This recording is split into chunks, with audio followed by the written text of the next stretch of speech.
Hello mga kapitbahay. Kung hanap mo naman ay malaking lote na single attached dito sa Lancaster, New City, meron pa tayo ditong isang Sophie in lot. Ang lot area natin dito is 173 square meter and the floor area of 52 square meter. So ito po sa harapan ko ay foreclosed property ng BDO, Sophie in lot ito. Parang single detached na rin siya kasi lahat ng sides ng bahay ay may extra lot, no? So, ang property line natin ay magmumula po yan dito. Yan, hanggang doon po. Yan.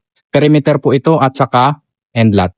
So, malaki siya, 173. Pwede ka pang magpatayo ng isa pang bahay dito, no, sa harapan. Kasyang-kasya dito ang hanggang 3 sasakyan. Ikutin lang natin yung perimeter ng bahay. So, ito po ay parang single detached na nga. Pwede pa kayo mag-park dito ng inyong e-bike or motor, no? Malaki po ito. Ang presyo nito is 4,678,000 pesos, less 10%, magiging 4,210,000 na lang. Pwede nyo ilipat niyo ang inyong inside kitchen dito, gawin yung dirty kitchen, laundry area, or service area. Perimeter po ito, katalikuran po ito ang Yumi na high-end subdivision, no? So, ikutin pa natin itong part na to, malaki pa yung lote, yan. Pwede pa kayong mag-garden sa mahilig sa mga magtanim-tanim, no?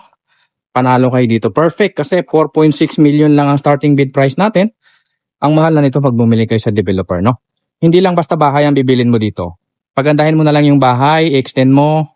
Yung lote ang importante dito kasi malaki, maluwag, no? Pasukin natin yung unit. Pare-pareho lang po ang itsura ng Sophie natin, no? Ganito po yung itsura. May caretaker po tayo dito, okay? May kwarto dito sa baba. Ayan, pagandahin nyo na lang po. Kasi second hand na yung bahay, okay? Importante dito, wala din siyang tulo ng tubig, no? Tingnan nyo yung mga kasama, walang tulo ng tubig. Ito yung toilet and bath, yan. Kaya na yung bahala magpaganda. No? Akitin natin ang second floor.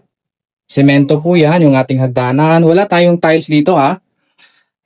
Ang mga pintura, kilamusan nyo na lang pag binili nyo yung bahay na, okay? Pag akit natin sa second floor, ito naman, wala din siyang tiles. So, ito yung bedroom number 2. Yan. Maganda pa tong bahay na to. Malaki yung lote mo. Toilet and bath. Pagandahin nyo na lang, okay? Wala pong tagas ng tubig. Master bedroom, ito naman. So, malaki yung master bedroom mo. Yan. Kasyang-kasya, king or queen size na kama.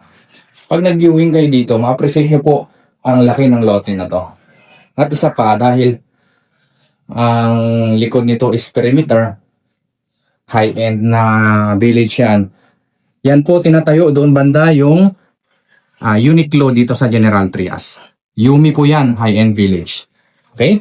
Kung gusto nyo mag-inquire sa Sophie in lot na ito, 4,210,000 pesos na lang ito. Kontakin nyo lang ako, nasa screen ko lang ang number, okay?